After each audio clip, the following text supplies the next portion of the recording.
Alright, so 2 days ago I sprayed these beans. I mean this grass. I mean whatever this mess is.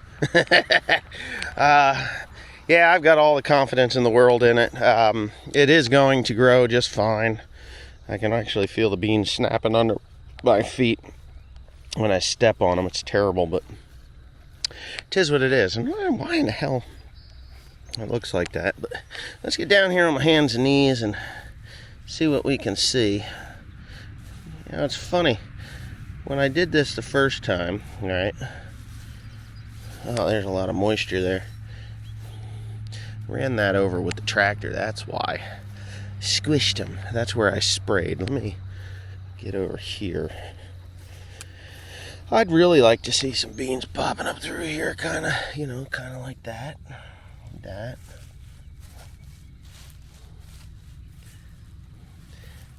And I know they're in there. They're down in there. It's going to take a little bit. We're supposed to... Oh, there's another one. So they're popping up. Now, I don't know. It's been cold. As you can see, I'm in a flannel shirt, kind of. This is a light-duty flannel shirt. But yesterday, I wore a full-sleeve undershirt and a full-sleeve shirt like this. And there were times that I was cold. It was cold yesterday. We had 47 degrees the one morning. 2 days after we planted this, 47 degrees. Actually, the day that we sprayed this, it was 47 degrees in the morning, and I had put on a flannel shirt, full flannel shirt, heavy duty flannel shirt, and it's cold. It's cold right now. I know there's guys complaining about heat out west, and there's cattle dying out west, but you get here and it's freaking cold. So, it looks like something was leaking there, and I don't know what was leaking there.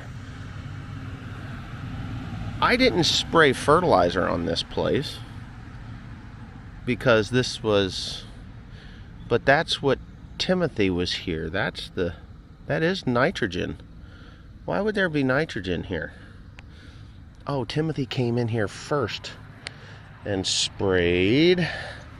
Why is there nitrogen? Oh, I know what that is. That's the boom, where he went from spraying nitrogen. You can see the boom like this, 90 feet from there to over there. That's the boom width. So when he came in with the big sprayer, he emptied out the nitrogen that was in the boom in that area, and that's why that burnt.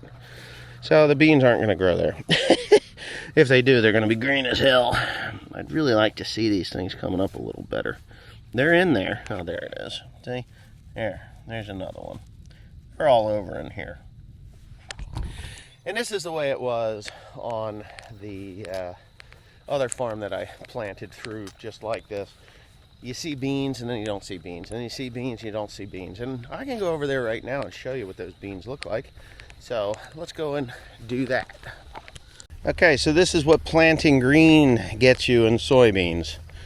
Do have to come back through with Roundup again. We're going to be doing that probably now. I can load my sprayer, be out here and hit these with Roundup. I have a secret sauce that I'm going to be putting down with this. I've already got one dose of my secret sauce on this, and it is working. You really don't want to overdose it. It won't do you any good if you do it. If you put too much on. But there is a time when you have to put it on. And if y'all were wondering about what it was going to look like coming up through this grass, this is what it looks like coming up through this grass. Now I put about 4,000 pounds of lime to the acre on this. And I knew that I was going to have to spray it again. It just was something that has to be done. I knew it because this has been grass since 1993. Yeah, 1993. Almost, what is that? Almost 30 years? Almost 30 years of being grass. And it really didn't have a very good fertilizer program to it until I came on and started farming it. The family farmed it, and they just did it for farmland assessment, and they made some hay. You know, they made hay on it. It was Timothy. When it went out of wheat, it went into Timothy. And I believe that Matt died in 90. He might have died in 94, so it was probably 95 was the last crop that was here, row crop that was here, cash crop that was here, other than hay. I came on here, geez, I must be farming this thing 10 years. Yeah, 9 or 10 years I've farmed this, and never really put a lot into it, but they since sold the property, and the new owner was like, yeah, I would like you to put lime on and make the property good. And I says, well, I want to farm it forever then, you know, if I'm going to do all this stuff. And he says, yeah, no, you know, do what I say and make my soil good, and you can farm it as long as you want. So these are the results of that. Yeah, and it's pretty clear across the board. Now, this is exactly what I did in that field that I was just at, and I'm pretty sure that's exactly the result that I'm going to get. I know there's going to be some farmers out there to say, well, you're going to be running that crap through your combine. I can tell you that this crap will be gone by the time I have to run that through the combine. And we got some deer damage. So deer are kind of funny. They don't like to stick their head down into that. But they'll come along here and walk down this row because it's flat and they don't stick their head down through that pokey stuff. So they are chewing on it just a little bit. So we will have to remedy that. That's really what I was looking for. And yeah, that's what I was looking for. Deer damage. Deer damage, weeds encroaching. These weeds or this grass that hasn't died yet, it's not a big deal, because they are actually exuding sugars, carbohydrates, carbon dioxide into the soil, which will then help me grow my soybean crop. Now, I'm going to pull one of these beans up out of the ground here. Let's pick one, and this one looks about right. Let's see what happens. I'll pull him up and see what kind of nodules we got on him. Okay. See that? Nodules. I pulled two of them. I like the fact that those are up that high because I won't have to worry about skinning this ground. That's another thing when you plant through grass, and in my experience, when you plant through grass, the plant reaches for the sky and it will not set beans or pods down low. I like my beans to be 6 inches, the beans to be at least 6 inches off the ground. I've had soybeans that branch out and set the pods really low, and you leave 2, 3, 4, 5, 6 bushels to the acre. And on a year like this, you leave 2, 3, 4, 5, 6 bushels to the acre. You're stepping on your own dick, and you don't really want to do that. It's not something you want to do. So, yeah, pretty healthy looking roots. You see that dirt that's stuck to there? That dirt that's stuck to there is the rhizos sheath, and that's working out really well. I'm going to take these to the truck and take a look inside. Both sides, there is some deer activity here, so we'll take care of that today, and that will work. That will work. I know it will. I've used it, and it works. So keep those off of here. They don't like to taste of Roundup, that's all. So you take a taste of Roundup or glyphosate, they won't be on here. That'll give those beans the opportunity to get up at least a foot and a half before they come back on. So I'm going to get on to this now. We're supposed to have a shower today. So this morning I think it's a good thing to do first thing this morning and get that done. Yeah, buddy. So I'm quite pleased with those beans. I'm going to continue down this roadway here. That is a bobolink. See that bobolink bird? That is all the rage. People love those bobolinks. And this farm is full of them. It's another reason not to plow your ground under, because the wildlife actually that lives in that grass is okay. So, yeah, so with this, I figured I may as well go to the corn then. All right, So, what do we got growing out here? You can see the rows. It looks pretty good. Pretty darn good. There is some life in the grass, though. You can see it. It's there. I'm pretty sure that the atrazine that was in my residual is going to suppress that. When the corn gets up, it's just going to, the corn gets up over the top of it, which is coming pretty quickly. This will definitely be knee-high by the 4th of July. Not an issue there. You can see where I ran it over with the sprayer. When you run it over with the sprayer, that hurts it enough. You can see some yellow striping there, but that's from being crushed. Yeah. It's shorter where it is shaded, obviously. You can see that there is some dual damage on the tips of the leaf. That is a herbicide damage, so I'm not worried at all about this corn. Yeah, I'm not worried at all. You can see that this here is shading, and it's got this ugliness here. But again, once we do get some good weather, I'm probably going to come through with 100 pounds of urea and throw on there, because I had 160 units of nitrogen. That's what I put down. Where you get to where it's not shaded so much, like where the wheel tracks are, it is much greener or better. I'm not gonna knock this corn at all. I think it's doing okay. That concerns me. There's a bug that ate into that leaf there, and I don't know what's going on. I think that's shading. Some varieties will tolerate this type of planting better than others. This is, I think, 107 day. This is 107 day corn, but for the most part, I'm quite pleased. Once it gets up and outgrows that grass, see, and this is another thing. You can see this is an indicator that the atrazine is going to take that out. But I'm thinking I'm going to go ahead and stick another 46 units of nitrogen down on top of it. That'll carry the corn through to pollination and ear set and everything else that I've got to do with it. Urea is supposed to have come down in price, which I'm hoping that it does. And again, there's this field here too. I don't think that grass is going to be an issue. It's a little green, but it hasn't grown any. So I'm almost certain that atrazine is going to take it out. The stems, and the atrazine will keep new grass from sprouting up if, what came to seed. Once that corn gets up and running and shades out that lower grass, then I'm okay with that. But I really honestly think I should put a little bit of nitrogen with it. I could get an agronomist out here, but I'm not going to do that. I just don't feel that it's necessary. I've done this long enough, and I'm pretty sure that we're going to be good.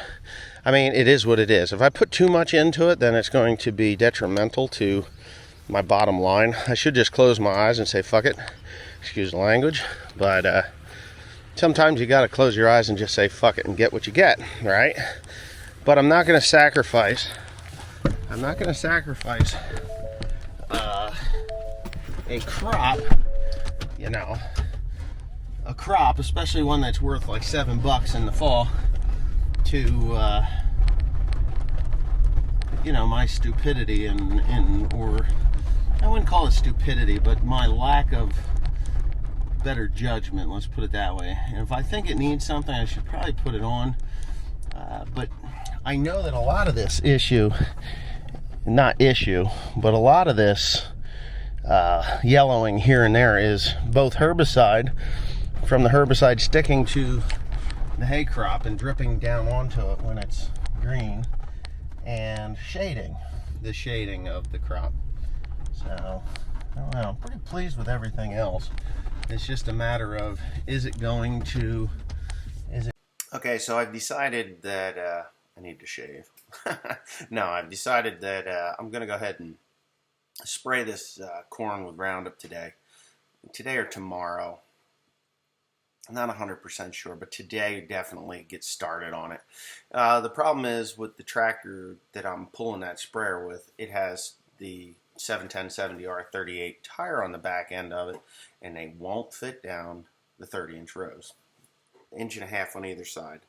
It's just going to mash the ever-loving hell out of those rows. So what I'm going to do is go against the grain. So if the corn is planted this way, I'm going to go this way. I'll do that so that it minimizes the damage through the entire field. And the tractor that I would normally have sprayed with was the 7410. That had 18-438s on it, and they were set up to run down 30-inch rows. That they were, and it worked well along with this sprayer. I could probably move everything over to the 4450 and try that. I don't know though. I mean, I'm just like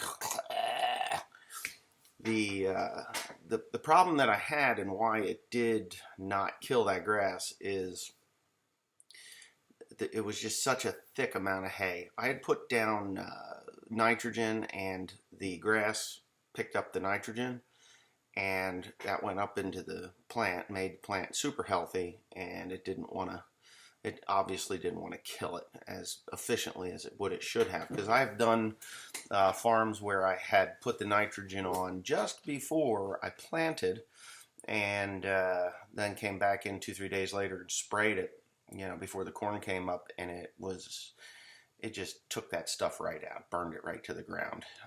So it worked really good there.